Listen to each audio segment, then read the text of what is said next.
Hello mga bossing, ako po may tuturo sa inyo na isa sa mga sikreto upang sa ganon, mas higit po kayo na maka-attract ng swerte.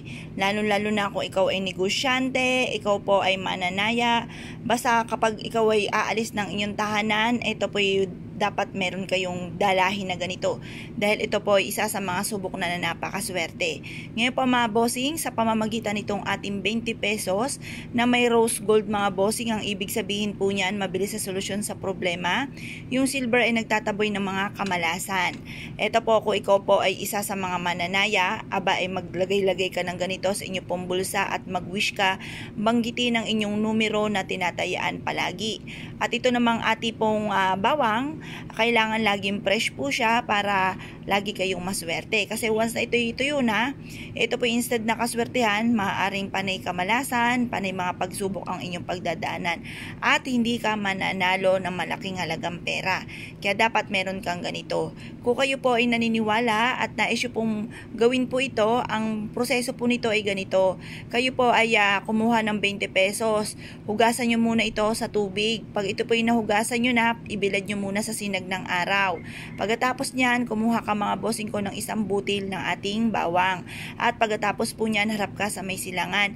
Mag-wish ka, sabihin nyo po sa pamamagitan ng pampaswerteng ito, ako ay kakapitan ng swerte, mananalo ko ng jackpot, or kaya sa akin negosyo ako lagi magkakaroon ng maraming benta, magkakaroon ako ng maraming customer at magpapabalik-balik ito sa akin. Yung ganun mga bossing, or kaya po hindi na ako mamalasin, hindi na ako magkakaroon ng karamdaman. Lahat ng miyembro ng pamilya ay suswertihin.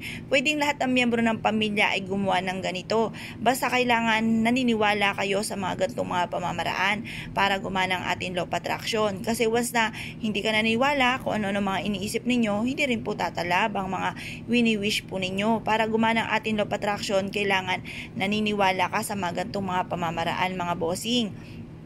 Ngayon pa mga bossing, mag-wish ka na ng lahat ng gusto ninyo. Halimbawa, gusto ko magkaroon ng sports car, gusto ko magkaroon ng malaking bahay na sarili, gusto ko magkaroon ng mga bagay na matagal ko nang pinapangarap, gusto ko magkaroon ng mga magagarang damit, gusto ko mabili lahat ng mga pangangailangan ng aking buong pamilya. Ganon ang pag-wish mga bossing. At pagkatapos mga bossing ko, ilalagay nyo po ito sa isang pouch na kulay pula or kaya sa isang ziplock. Basta hindi po hahalo itong ating barya sa mga barya po ninyo na panggastos. Kailangan special po siya mga bossing. Ngayon po mga bossing, kung kayo po naniwala at nais po itong gawin, subukan nyo po ito. Basta gawin nyo po ito sa umaga mga bossing ko at huwag kang gagawa ng pampaswerte sa gabi. Mas maina mga bossing ko ay sa umaga. Kasi sa umaga mga bossing ko, ang sinag ng araw ay pataas. Yan po ang sunod po niyan ay liwanag. Kapag po sa gabi mga bossing ko, tagdilim po yan. Pero kapag full moon, gumawa ka. Pero kung hindi naman full moon, huwag kang gagawa mga bossing. Ngayon pa mga bossing ko, kayo po naniwala at nais po itong gawin mula sa inyong pong puso, i-mindset nyo na mga bossing ko na simula na ito ng tagumpay nyo at kailanman na hindi na kayo mamumblema tungkol sa usapin ng pera. Isa ito sa mga subok na napakaswerte. Kaya kung kayo paniwala mga bossing at nais po itong gawin, good luck po sa inyo po lahat.